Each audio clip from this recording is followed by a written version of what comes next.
I still remember the day he walked out of the door like it was yesterday. No fight, no warning, just a note on the kitchen table next to the cold coffee I had made him that morning. "Emily, I have to leave. Don't look for me." That was all he wrote. Mark and I had been married for over a decade. We had 3 beautiful kids. I stayed home with them while he worked, or at least, that's what I thought he was doing. I always trusted him with our finances. He insisted on handling all the bills and accounts. "Don't worry your pretty little head," he used to say, half laughing, half serious. I hated that phrase, but I let it go. I was too busy changing diapers and making dinner. When he left, I assumed he'd be back in a few days, maybe even a week. But as the days turned into weeks, and the weeks turned into months, reality hit me like a freight train. He wasn't coming back. Then came the letters. Thick, official-looking envelopes from banks and credit card companies. I opened 1, then 2, then 6. That's when I realized the truth. Mark hadn't just left me. He had abandoned us. Drowning in debt. The mortgage was unpaid, the utilities were overdue, and our savings? Gone. All of it. Emptied without a trace. Every single dollar I thought we had vanished, and with it, the roof over our heads. I tried everything. I begged his family for help. They shut the door in my face. I reached out to old friends. Most ignored me. Some politely declined. My own parents had passed years ago. We had no one. Within 3 weeks, I was standing on the curb with 3 crying children, a bag of clothes, and no idea where to go. I remember holding my youngest, Lily, close to my chest, whispering, "It's okay, baby. Mommy's got you." But I didn't believe it myself. That night, we slept in a shelter. I curled up on a thin mattress with my kids beside me, staring at the ceiling, asking myself how the hell my life had come to this. But I made a promise to myself that night, right there in that cold, crowded room, that I wasn't going to let this be our ending. Not now, not ever. The weeks that followed were the hardest I had ever known. Every morning, I woke up before the sun, praying my kids would sleep just a little longer so I could cry without them hearing. But children are smart. They see things, they feel things. And my babies, they knew. I applied to every job I could find. Fast food, cleaning, grocery stores. I had no formal education, no resume worth bragging about, just determination and desperation. Most places turned me down without even looking me in the eye. Eventually, I landed a part-time job at a diner. The hours were terrible, the pay worse. But it was something. I worked every shift they gave me, even doubles when someone called out. I cleaned tables, washed dishes, and smiled through my exhaustion. My feet ached, my back throbbed, but every tip felt like a tiny step toward survival. With the little money I made, I rented a room in a rundown motel. 1 bed, 1 bathroom, 4 people. We took turns sleeping.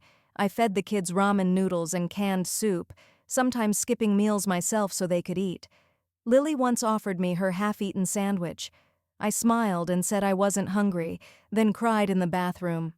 But slowly, painfully, things began to shift. A woman named Carla, one of the diner regulars, noticed my tired eyes and the circles beneath them. One night, as I refilled her coffee, she slipped a card into my apron pocket. "You've got fight in you," she whispered. "Call me." I did. Carla ran a women's resource center. She helped me get food stamps, childcare vouchers, and most importantly, a spot in a transitional housing program. For the first time in months, I had a room with a door that locked, and a bunk bed for the kids. With stable shelter and help with childcare, I was able to apply for full-time work. I got a second job at a laundry facility. Grueling work, but the pay was steadier. I saved every penny I could. Some nights I barely slept. I'd get home after midnight, help with homework, kiss scraped knees, fold clothes for the next day. It was endless. But I kept telling myself, "You're not broken. You're rebuilding." And the kids, God, they were amazing. They didn't complain. They hugged me tighter, drew crayon pictures of our motel room and said it was their fort. Lily made up songs about how brave Mommy was. Even when I felt like I was failing, they made me feel like a hero. A year later, I had enough saved for a deposit on a small apartment. It was nothing fancy, just 2 bedrooms, old carpet, and a leaky faucet, but it was ours, our name on the lease, our key. The day we moved in, I let the kids pick their own rooms. They squealed like it was Disneyland. I stood in the kitchen, staring at the faded countertops, and whispered, "We made it." But the story doesn't end there. Because even with a roof over our heads, I knew I wanted more. Not just to survive, but to thrive. To give my kids the life they deserved. And that meant one thing: I had to find a way to build something of my own. One evening, after tucking the kids into bed, I sat alone at the kitchen table, staring at a stack of bills. Even with 2 jobs, money was still tight. Rent, utilities, groceries, it added up fast. I knew I couldn't keep running on fumes forever. That's when the idea hit me. Back when I was a kid, my grandmother taught me how to sew. She had these magical hands, could turn any scrap of fabric into something beautiful. I still remembered the feeling of watching her work, the rhythm of the needle, the hum of the machine. I hadn't touched a sewing machine in years, but maybe I could try. The next day, I went to the thrift store and bought a secondhand sewing machine for $25. It was scratched, slow, and loud, but it worked. At night, after the kids went to sleep, I taught myself all over again. YouTube tutorials became my classroom. I started making simple things: pillows, tote bags, little aprons. I posted a few photos online. Nothing fancy, just honest work. To my surprise, people responded. One of the moms from Lily's school messaged me. "Can you make matching aprons for my daughters and me?" she asked. Then another parent wanted birthday party goodie bags. Then someone else wanted a custom baby blanket. Word began to spread. I created a small page on social media and named it Thread of Hope. Orders trickled in. Not a flood, but enough to give me hope. Every dollar I earned sewing was a dollar I didn't have to earn by scrubbing floors or folding laundry at midnight. I reinvested what little profit I made: better fabric, nicer thread. Eventually, I bought a second machine, then a table to work on, and bins to organize materials. The corner of our living room turned into a mini studio. The kids helped me sort buttons and fold fabric. It wasn't just a business, it became a family effort. By the end of the second year, I was making enough from Thread of Hope to quit my laundry job. It was terrifying, giving up steady income, but it gave me back something more valuable: time with my children. I could take Lily to her school plays, help my son with his science project, be present, not just physically, but mentally.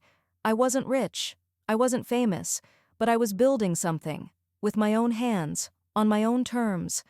Then one morning, I received an email that changed everything. A small boutique in town had seen my work and wanted to carry my products. They said my pieces had heart. I laughed out loud when I read that. Heart? That's all I had to give. I cried. Happy tears this time. I wasn't just surviving anymore. I was creating, growing, becoming someone I barely recognized, but someone my younger self would have been proud of. And yet, there was still one final piece missing. The person who left me in ruins, who caused this storm. My husband. He didn't know I had rebuilt. He thought I was still broken. But soon, he was going to find out. It had been nearly 3 years since my husband walked out on us. 3 years of silence, of unanswered questions, of picking up the pieces alone. I hadn't heard a single word from him, no messages, no apologies, not even a birthday card for the kids. Until one Tuesday afternoon, I got a knock on the door. I wasn't expecting anyone. I was in the middle of preparing fabric orders, scissors in hand, threads everywhere. When I opened the door, my breath caught in my throat. It was him. He looked different, not in the way I had imagined. He wasn't the confident, sharp-dressed man I had once loved. His eyes were tired, his clothes wrinkled. There was something hollow about him, like life had chewed him up and spat him back out. "Can we talk?" he asked softly. Every part of me wanted to slam the door in his face, but I didn't. Not because I missed him, or because I wanted closure, but because my kids deserved to know who their father really was. I stepped aside, letting him in, even though my stomach was churning.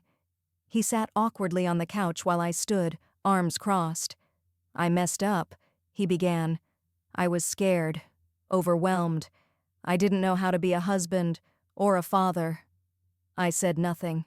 He continued, telling me he had lost everything. After leaving us, he jumped from job to job, city to city. He had been living in a friend's garage for the past 6 months.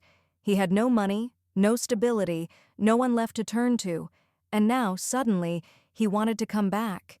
Not to me, he said, but to the kids, to try to be a father. I looked at him for a long moment. "You didn't just leave me," I said quietly. "You abandoned them. Do you know what it's like to watch your daughter cry herself to sleep because she thinks she wasn't good enough for her father to stay?" He dropped his gaze, shame washing over his face. "I want to make it right," he whispered. I shook my head. "You don't just get to show up when it's convenient for you. We've built something here, without you. We're not broken anymore." There was silence. Then he did something I didn't expect. He apologized, genuinely, not with excuses or blame, just remorse. I didn't forgive him, not completely. That would take time. But I let him talk to the kids, supervised, short visits. They had questions and tears and confusion, but they also had strength and boundaries, and me. Watching them interact was strange, like watching two timelines collide, the life we had and the life we built after. And I realized something important. I wasn't angry anymore. Not in the same way. I had moved forward, grown stronger. His return didn't shake my foundation. It just reminded me how far I'd come. Still, part of me couldn't help but wonder, was this truly remorse or just another attempt to use us? I didn't trust easily. Not anymore. But I was no longer the woman who cried herself to sleep, terrified of tomorrow. I was the woman who faced storms and came out stronger, and if he thought he could manipulate me again, he was about to learn just how wrong he was. For a few weeks, things were quiet. My ex came around once or twice a week, always under my supervision, to see the kids. He brought small gifts, nothing expensive, just toys or snacks. At first, the kids were shy, distant, but children have big hearts. They smiled more with each visit. I stayed cautious. One evening, after a supervised visit, my daughter asked if Daddy could take them to the park on his own. The question hit me like a punch in the gut. I knelt down and said, "Sweetheart, I know you want that. But Mommy just needs a little more time, okay?" She nodded, but I saw the disappointment in her eyes. That night, I couldn't sleep. I kept replaying everything. His sudden return, his timing, his stories. Something didn't sit right. Why now? Why after all this time?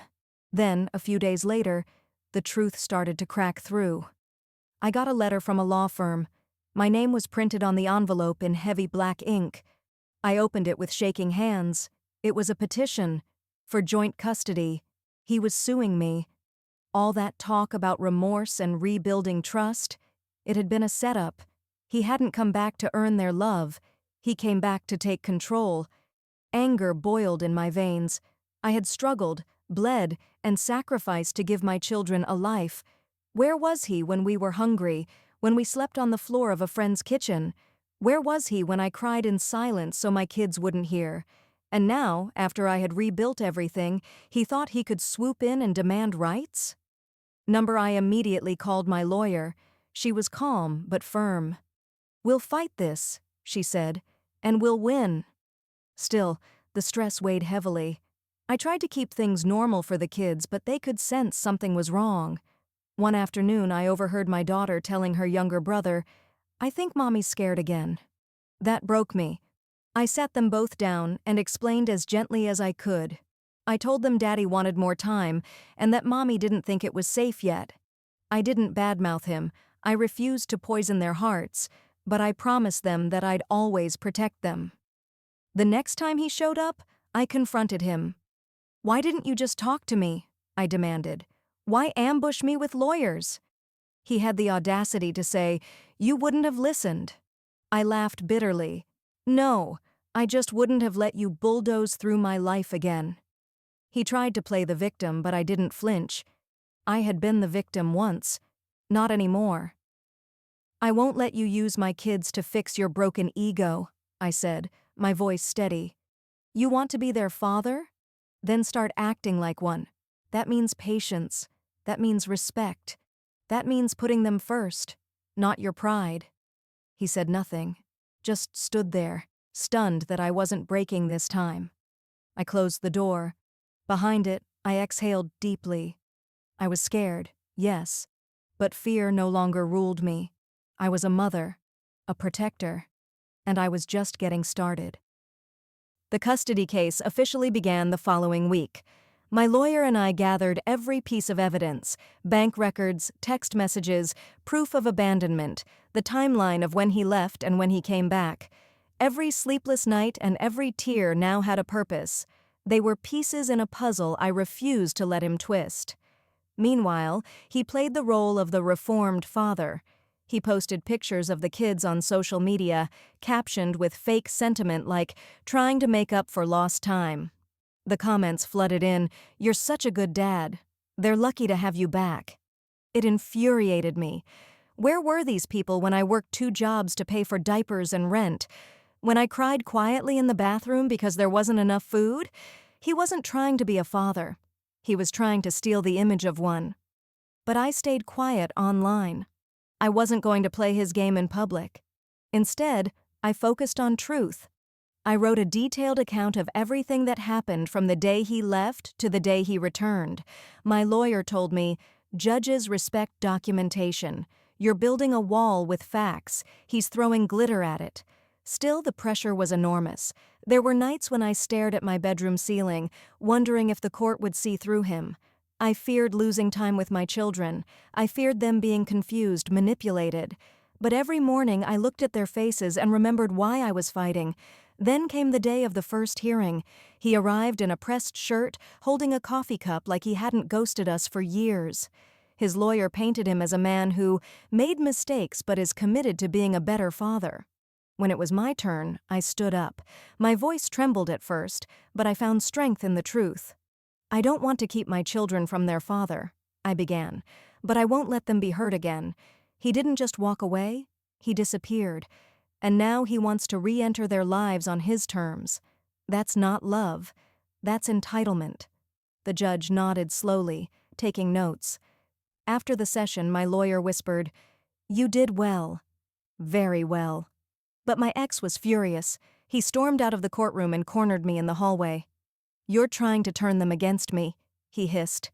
I didn't flinch. "Number you did that when you left." He stared at me like he didn't recognize the woman in front of him.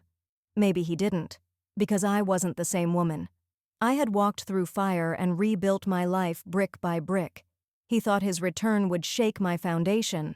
But my foundation wasn't built for him anymore. It was built for my children, for their safety, for their future, and for the woman I had become. The fight wasn't over. There would be more hearings, more tension, but I was ready, because this wasn't just about custody. It was about reclaiming my power. A few days after the hearing, I received a message on Facebook. It was from an old friend I hadn't spoken to in years, Tasha. We went to high school together and lost touch over time. She'd seen a vague post about the custody battle through a mutual friend and decided to reach out. "Hey, I don't know if this is welcome," she wrote, "but I've been where you are. If you ever need someone to talk to, I'm here." At first, I didn't respond. I had gotten used to doing everything alone. Accepting help felt like weakness. But that night, after putting the kids to bed, I sat on the edge of my mattress and stared at the walls of my tiny bedroom. The silence was too loud. I messaged her back. We ended up talking for 2 hours. She told me about her own messy custody case, her struggles with rent, her climb out of the chaos. She didn't try to fix me, she just understood. And for the first time in a long while, I didn't feel like I was drowning alone. Over the next few weeks, Tasha became a lifeline. She offered to babysit during one of my court dates. She dropped off groceries when she knew I was too exhausted to cook. Sometimes we just talked, 2 women bonded by fire, And then there were others. My neighbor, a quiet woman named Maria, started checking in more. She once left a bag of fresh fruit at my door with a note that read, "You're doing great, keep going." The barista at the coffee shop I stopped at before court recognized me and once said, "You've got this," with a smile that felt like armor. I realized something then. Strength wasn't just in fighting alone. It was also in allowing others to lift you when your legs shake. One evening, as I folded laundry, my son walked in with a crumpled drawing. "This is you, Mama," he said proudly. In the picture, I had a superhero cape and a heart on my chest. I laughed and pulled him close, my throat tight with emotion. "You think I'm a superhero?" I asked. He nodded. "Because you never give up." It wasn't about perfection. It wasn't about pretending I had it all together.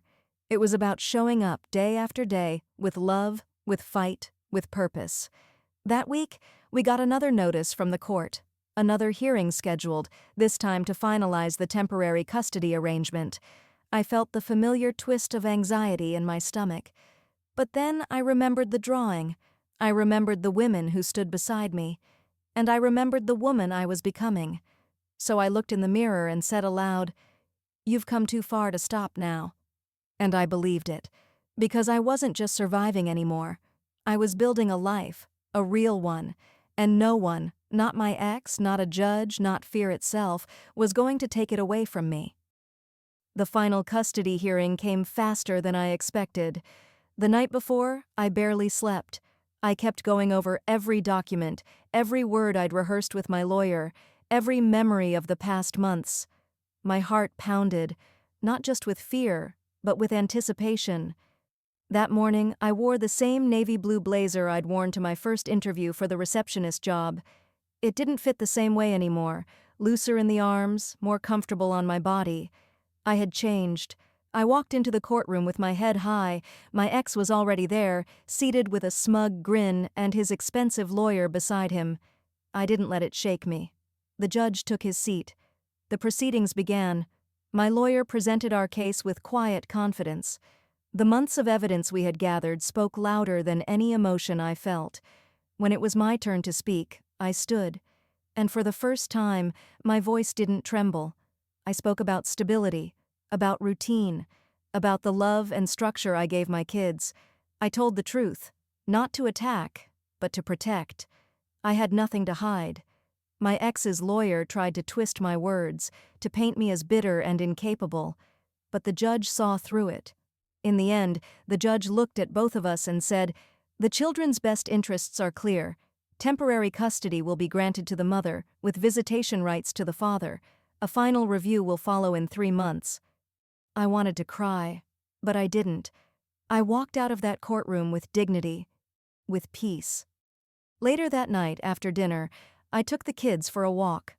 We stopped by a small rental sign posted in front of a cozy 2-bedroom house not far from their school. The landlord was kind. He didn't care that I didn't have perfect credit. He saw the determination in my eyes. A week later, we moved in. It wasn't fancy, but it was ours. I painted the kids' room in their favorite colors. I bought mismatched furniture from thrift stores. Every piece had a story. Every inch of that house held hope. One evening, as the kids played in the backyard, I stood on the small porch and looked around. The woman who had once cried on a park bench with nowhere to go had just tucked her children into real beds under a real roof. Not because anyone saved her, but because she refused to give up. People started asking me how I did it. I always say the same thing. I broke, then I rebuilt. And I kept rebuilding brick by brick, no matter how hard it got. Now I run a small bookkeeping service from home. My schedule is mine. My peace is sacred. I still have hard days, but I'm never powerless again. The past doesn't define me. What I survived only sharpened who I've become. A mother, a fighter, a woman who found her way out of the storm. And if I could talk to that broken version of myself sitting in the shelter months ago, I'd tell her, "You're stronger than you think. Keep going. Your story is just beginning."